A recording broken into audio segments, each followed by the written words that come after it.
இருந்தாலும் மறைந்தாலும் பேர் சொல்ல வேண்டும், இவர் போல யார் என்று ஊர் சொல்ல வேண்டும் என்று வாழ்ந்து வரலாறான புரட்சி தலைவருக்கும் மக்களால் நான் மக்களுக்காகவே நான் வாழ்ந்த வரலாறான என் தாய் என் தலைவி புரட்சி தலைவி அம்மா அவர்களுக்கும் என் முதல் வணக்கங்கள்.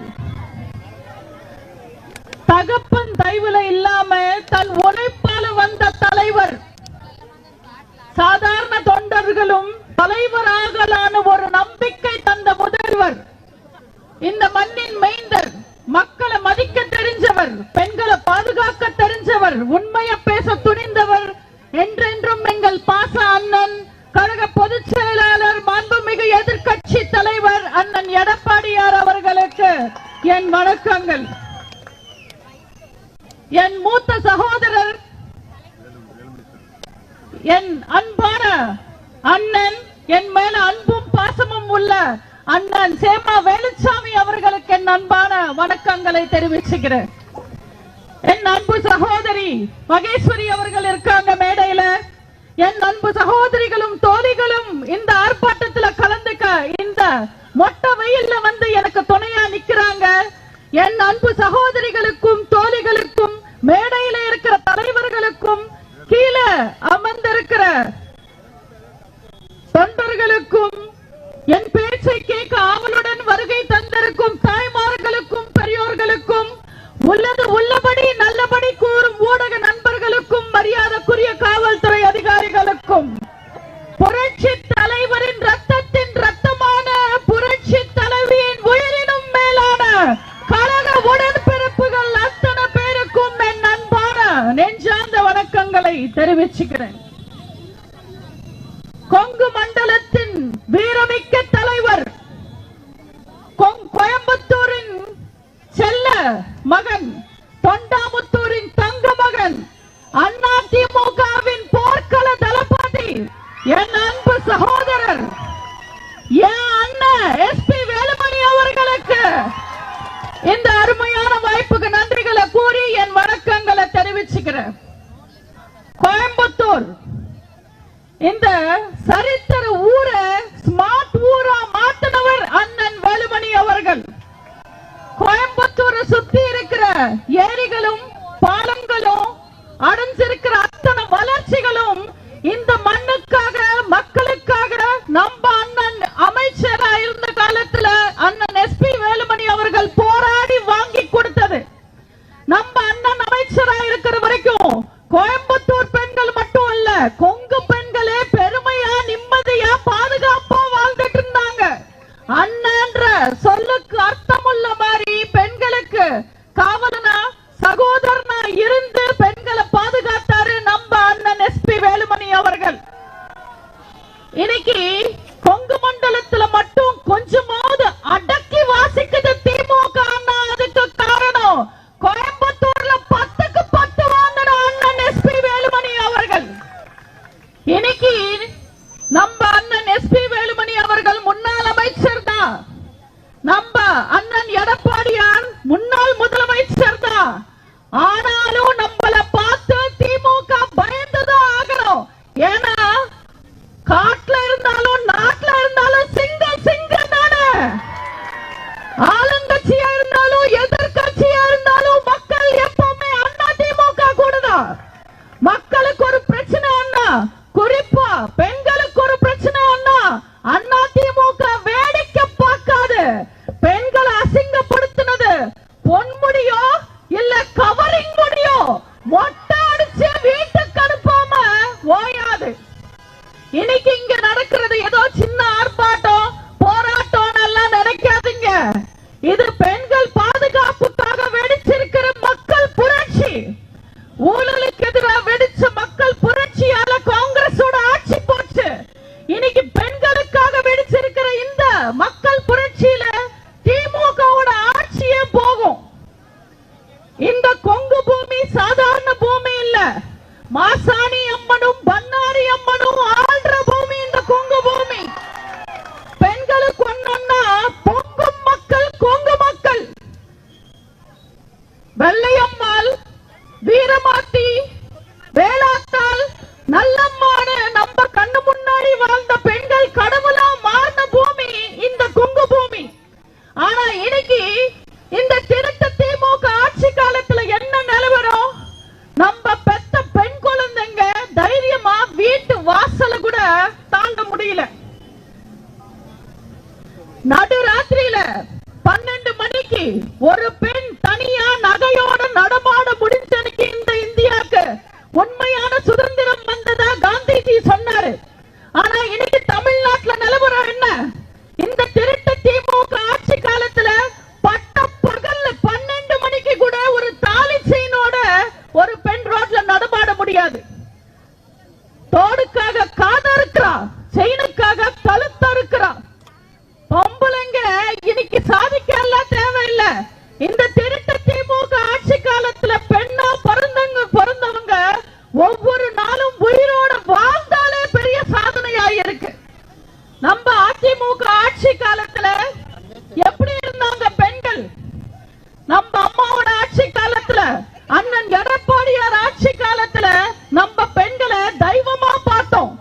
பெண்களுக்காக எத்தனை திட்டங்கள், பெண்களுக்கு எத்தனை சலுகைகள், பெண்களுக்காக எத்தனை பாதுகாப்புகள், தாய்மார்களுக்கு தாலிக்கு தங்கம் கொடுத்தோம், திருமணத்துக்கு உதவித்தொகை கொடுத்தோம், கர்ப்பிணி பெண்களுக்கு நிதி உதவி கொடுத்தோம், கைம்பெண்களுக்கு நிதி உதவி கொடுத்தோம், மானிய விலையில ஸ்கூட்டர் கொடுத்தோம், பெண் குழந்தையா பிறந்தாலே சிறப்பு திட்டங்கள் கொடுத்தோம், பெண்களுக்காக தனி காவல் நிலையம் அமைச்சோம்.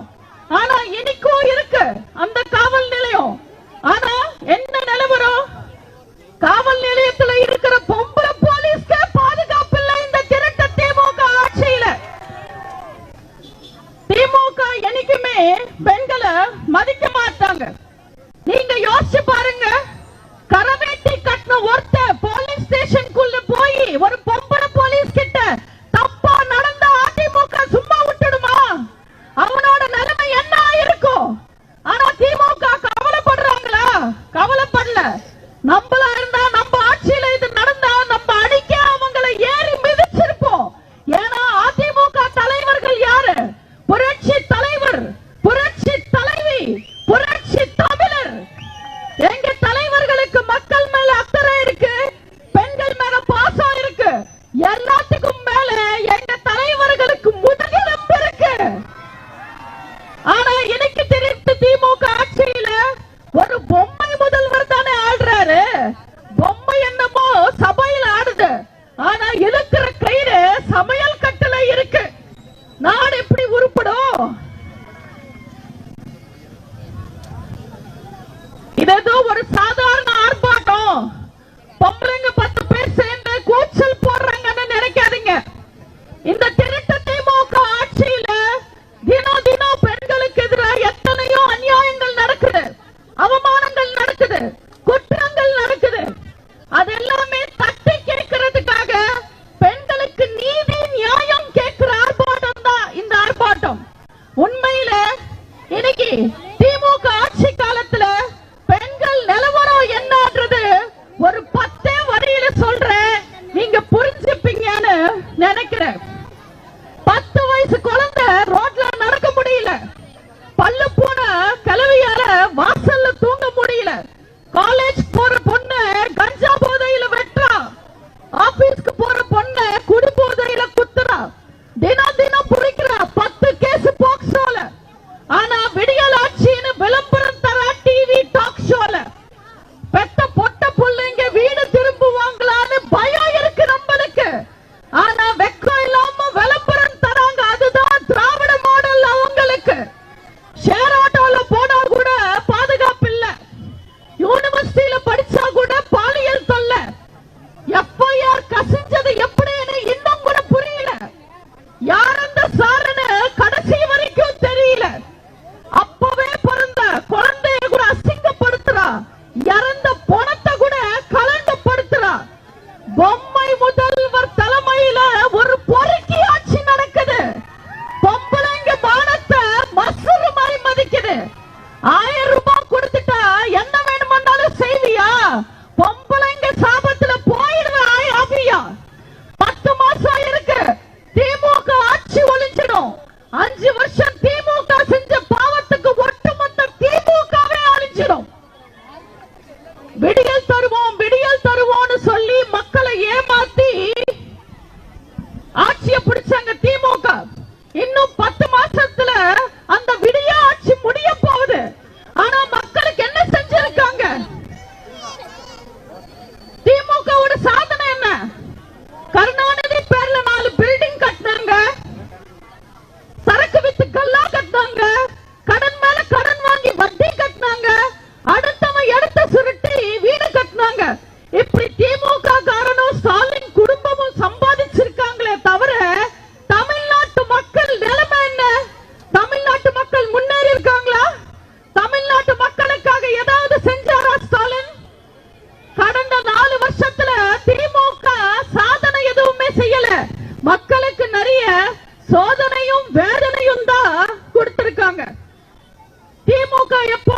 மக்கள் விரோத ஆட்சி, முக்கியமா பெண்கள் விரோத ஆட்சி.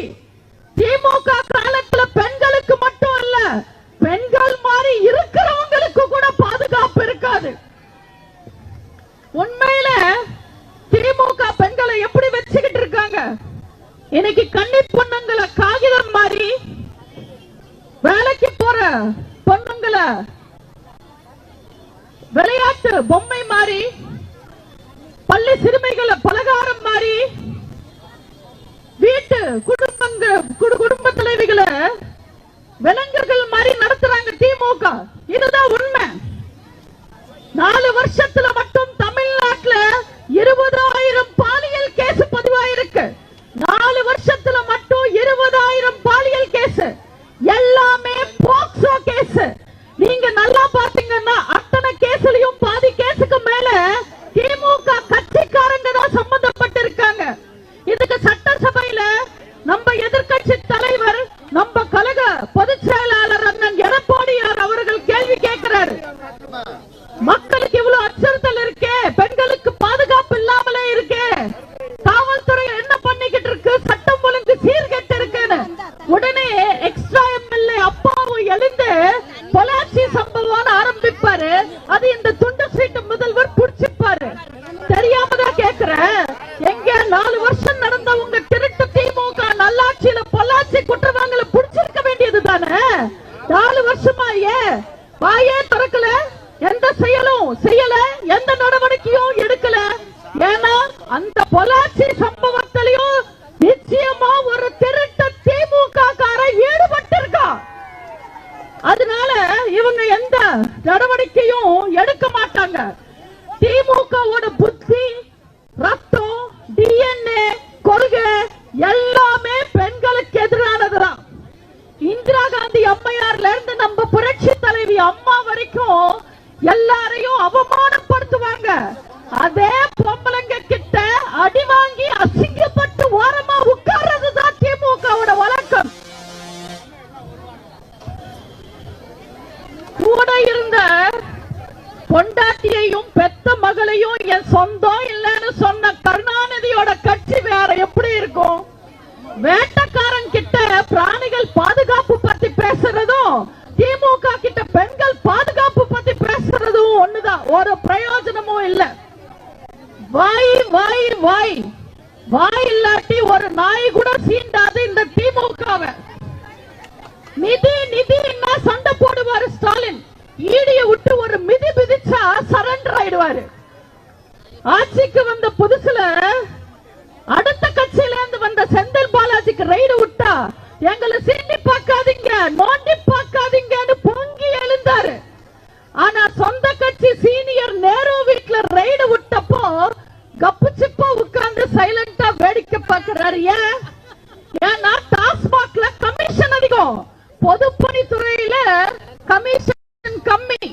அது மட்டும் இல்ல, நேருவுக்கு சமையல் கட்டுல செல்வாக்கு கம்மி. ஸ்டாலின் நிலைமையை யோசிச்சா எனக்கு பாவமா இருக்கு.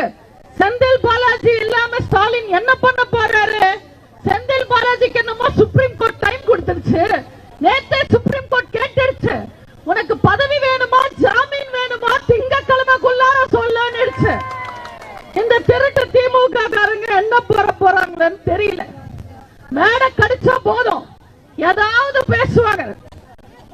மிரட்டா அப்படியே மன்னிச்சு சரண்டர் ஆயிடுவார் ஸ்டாலின். இதுக்கு முன்னாடி எல்லாம் டிஎம்கே திராவிட முன்னேற்ற கழகம், இப்ப எல்லாம் டிஎம்கே திராவிட மன்னிப்பு கழகம்.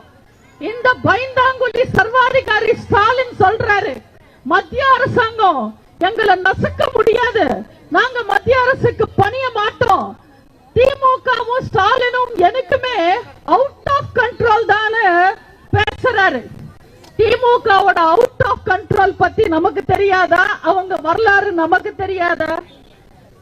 கச்சதீவை தாரை வாக்கும் போது உங்க அப்பா என்ன அவரோட வாயை அடக வச்சிருந்தாரா? அப்ப எங்க போச்சு உங்களோட அவுட் ஆஃப் கண்ட்ரோல்? சிபிஐ மாடியில தயாளம்மால விசாரிக்கும் போது காங்கிரஸ் கூட கூட்டணி பேசின 63 சீட்டு கொடுத்தீங்களே, அப்ப என்ன நீங்களும் உங்க அப்பாவும் உங்க வீரத்தை கொண்டு போய் பீரோல பூட்டி வச்சிருந்தீங்களா? அப்ப எங்க போச்சு உங்களோட அவுட் ஆஃப் கண்ட்ரோல்? ஈழத்துல லட்சக்கணக்கான தமிழர்கள்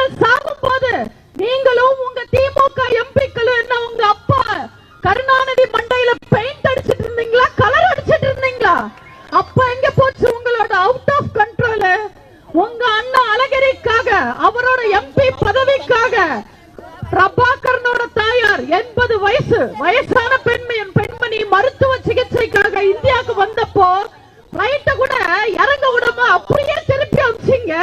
அப்ப என்ன அப்பாவும் புள்ளவையும் அல்வா சாப்பிட்டுட்டு இருந்தீங்களா? அப்ப அவுட் ஆஃப் கண்ட்ரோலா பொங்கி எழுந்திருக்க வேண்டியது தானே. அவுட் ஆஃப் கண்ட்ரோலாமா? Out of control. கோயம்புத்தூர் ஆட்சியான்னு மரியாதையா பேசுறேன், இல்லன்னா நான் அவுட் ஆஃப் கண்ட்ரோலா இருப்பேன். வீரத்தை பத்தி எல்லாம் ஸ்டாலின் பேசுறதா? வீரம் என்னன்னு திமுக காரனுக்கு தெரியுமா? பெற்றவளுக்கும் மற்றவளுக்கும் வித்தியாசம் தெரியாம சட்டசபையில கண்ணியம் இல்லாம எங்க அம்மாவை அவமானப்படுத்தினீங்க, அசிங்கப்படுத்தினீங்க, எங்க அம்மாவை பயன்படுத்த பார்த்தீங்க. ஆனா மொத்த சட்டசபையிலையும் மொத்த பொம்பளையும் நின்று சிங்கம் மாறி நான் அடுத்த முறை சட்டசபைக்கு வந்தா சிஎம் தான் வருவேன்னு சபதம் ஏத்தி கில்லி மாதிரி ஜெயிச்சுட்டு வந்து சிஎம் உட்கார்ந்து உங்க அப்பாவை கதற ஜெயிலுக்கு தூக்கிட்டு போனாங்க. அதான் வீரம். தமிழ்நாட்டு மக்கள் தண்ணி தாகத்தை தீர்க்க கோட்டா போய் போராடி தமிழக மக்களுக்கு காவேரி தண்ணி கொண்டு வந்தாங்க. எங்க அம்மா முயற்சியில போராடினாங்க. அது வீரம். மதுரை தேனி மக்கள் பிரச்சனையை தீர்க்க முல்லை பெரியார் நீர்மட்டத்தை உயர்த்த கோர்ட்டுக்கு போய் கேஸ் மேல கேஸ் போட்டு ஜெயிச்சு முல்லை பெரியார் நீர்மட்டத்தை உயர்த்தினாங்க. அது வீரம்.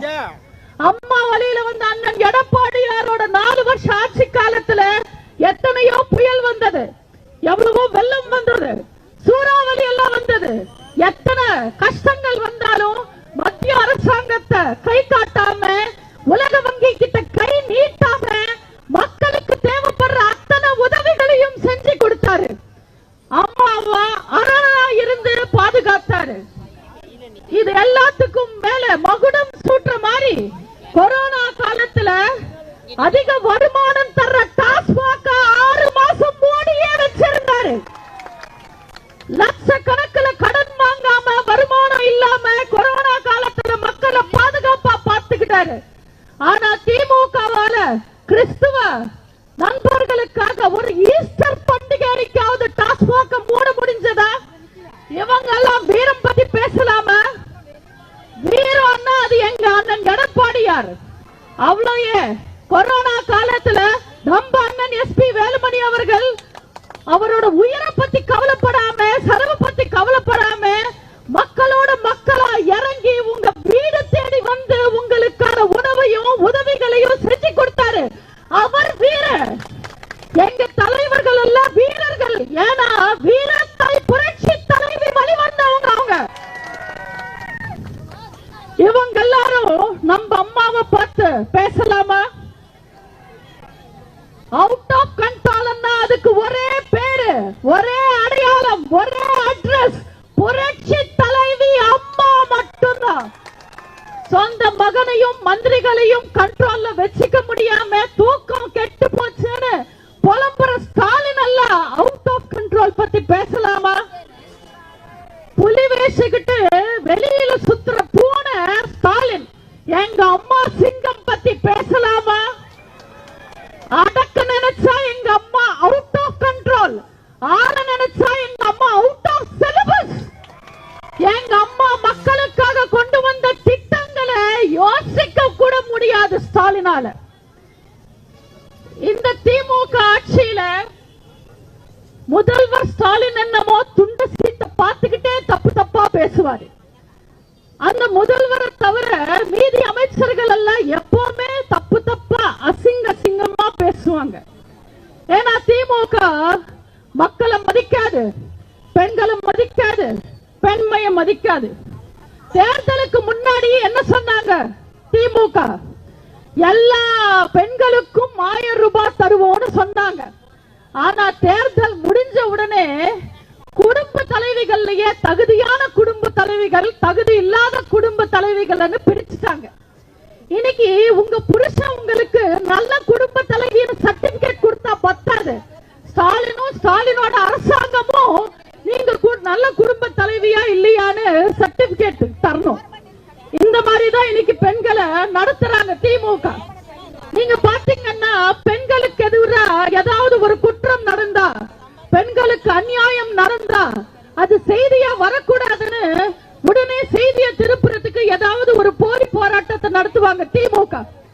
சமீபத்தில் அண்ணா யூனிவர்சிட்டியில ஒரு பிரச்சனை நடந்தப்போ இந்த திமுக அரசாங்கமே அசிங்கப்பட்டு போச்சு.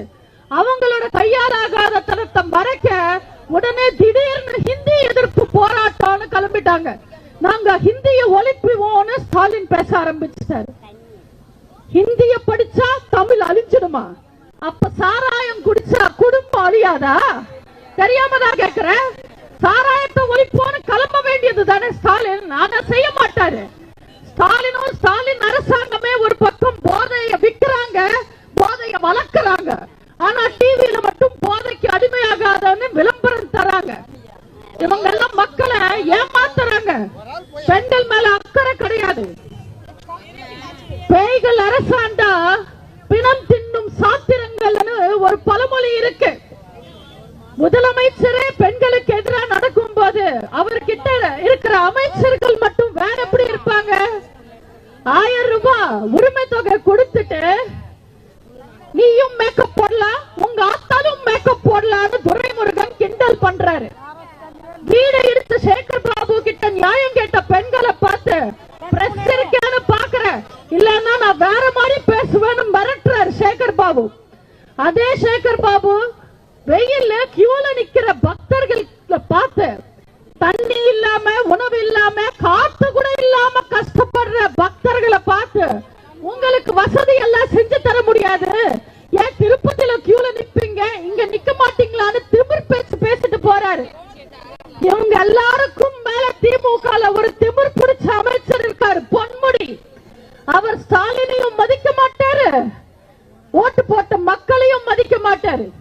பெண்களை பார்த்து பொன்முடி ஓசி டிக்கெட்டுங்கன்னு பேசுவாரு. உனக்கெல்லாம் என்னடா மரியாதை, தூரமா போய் நில்லுன்னு ஜாதி பார்த்து பேசுவாரு. மக்களை பார்த்து மயிருன்னு பேசுவாரு.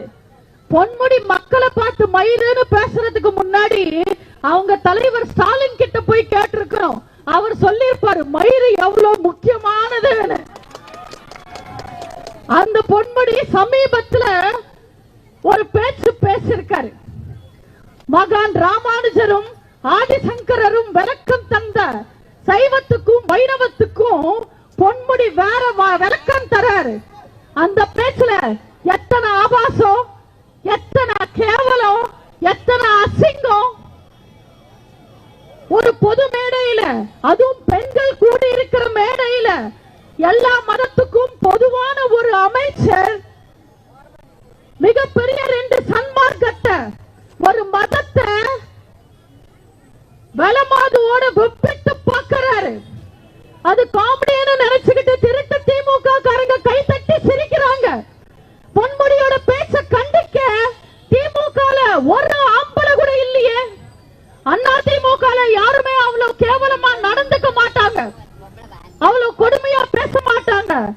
யாராவது அதிமுக தப்பா பேசினா அது அமைச்சரா இருந்தாலும், எம்எல்ஏவா இருந்தாலும், கவுன்சிலரா இருந்தாலும், சாதாரண தொண்டனா இருந்தாலும் அவங்க கதி என்ன ஆகும்னு நேத்து பிறந்த குழந்தைக்கு கூட தெரியும். ஆனா பொன்முடியோட பேச்ச கண்டிக்க திருட்டு திமுக ஒரு ஆம்பளை இல்லையே. அவங்களோட சட்ட அமைச்சர் ரகுபதி பேசுறாரு. பொன்முடி எங்க கொள்கையை தான் பேசினாரு, ஏதோ 1-2 வார்த்தை ஸ்லிப் ஆயிடுச்சுன்னு பேசுறாரு. இந்த திமிர் பேச்செல்லாம் எங்க போய் பேசுறது?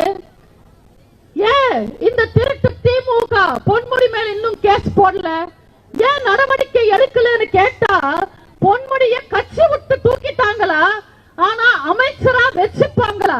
இதுதான் கனிமொழி ஸ்டாலின் பெண்களுக்கு செய்யற நியாயமா? திமுகவே தேவையில்லைன்னு தூக்கி போடுற குப்பைங்களை மக்கள் நாங்க ஏன் அமைச்சரா சுமக்கணும்?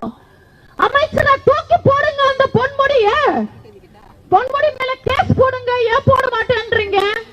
நியாயத்தை பேசுற சமூக ஆர்வலர்கள் மேலையும் திமுக கட்சியை காரி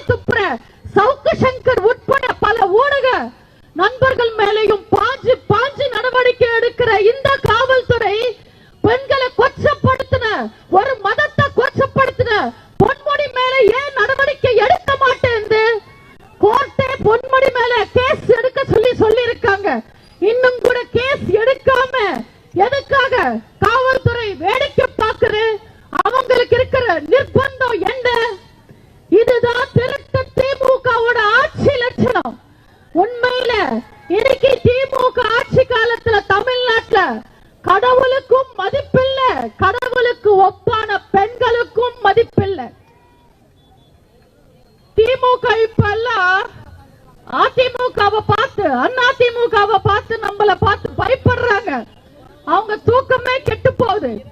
சட்டசபை கூடுதுன்னா போதும் ஸ்டாலினுக்கு பிபி எல்லாம் ஏறுது. அந்த எக்ஸ்ட்ரா எம்எல்ஏ அப்பாவும் மட்டும் இல்லன்னா மக்கள் துணையோட இணைக்கும் திமுகவை அதிமுக சட்டசபையிலிருந்து தூக்கி வெளியில வீசிருக்கும். சட்டையை கிழிச்சுக்கிட்டே ஸ்டாலின் வெளியில வந்திருப்பாரு. இன்னும் 10 மாசம் இருக்கு இந்த திருட்டு திமுக ஆட்சி முடியறதுக்கு. இன்னைக்கு அதிமுக கூட்டணியை பார்த்து பயந்து நடுங்குறாங்க திமுக. ஏன்னா திமுக கிட்ட கூட்டணியும் சரியில்லை, கூட்டமும் சரியில்லை. பெண்களை கொச்சையா பேசுற பொன்முடி, வாய்க்கு வந்தபடி பேசுற துரைமுருகன், இந்துக்களை மட்டுமா பேசுற ராஜா, கோட்டை காரிக்குப்புற செந்தில் பாலாஜி, வாயை திறந்தா பொய்யா பேசுற உதயநிதி, என்ன நடந்தாலும் வாயே திறக்காத கனிமொழி, எங்க எப்ப என்ன நடக்குதுன்னே தெரியாத ஸ்டாலின். இந்த கூட்டம் நம்ம கூட்டணியை பார்த்து பயந்துதானே ஆகணும். இதுல ஸ்டாலின் வீராப்பு பேச்சு பேசுறாரு. எந்த ஷா வந்தாலும் திமுகவை ஒண்ணும் பண்ண முடியாதுன்னு வரலாறு தெரியாம பேசுறாரு ஸ்டாலின். உங்க அப்பா கருணாநிதியோட ஆட்சி கலைச்சதே ஒரு ஷாதா, கே ஷா. அன்னைக்கு கவர்னரா இருந்தாரு. அந்த கே ஷா கலைச்சதுக்கு அப்புறம் உங்க திருட்டு திமுக எங்க புரட்சி தலைவர் இருக்கிற வரைக்கும் ஜெயிக்கவே முடியல. அடுத்தது எங்க புரட்சி தமிழரை இந்த ஸ்டாலினாலையும் திருட்டு திமுகவாலையும் ஜெயிக்கவே முடியாது. பெண்களே, நீங்க பாதுகாப்பா இருக்கணும் அண்ணா, பெருமையா இருக்கணும் அண்ணா, கௌரவமா இருக்கணும் அண்ணா, நிம்மதியா இருக்கணும் அண்ணா, வளர்ச்சியோட இருக்கணும் அண்ணா, மானத்தோட உயிர் இருக்கணும் அண்ணா, உயிரோட இருக்கணும் அண்ணா, மொத்தத்துல நீங்க சந்தோஷமா இருக்கணும் அண்ணா. தீய சக்தி திமுகவை தமிழ்நாட்டை விட்டு தூக்கி போடணும். திமிர் பிடிச்ச பொன்முடிகள் எல்லாம் ஜெயில தூக்கி போடணும். இது கூடிய சீக்கிரம் நடக்கும். நம்புங்கள், கடகம் நமதே, கடமை நமதே, நாளை நமதே, எந்த நாளும் நமதே. வாய்ப்புக்கு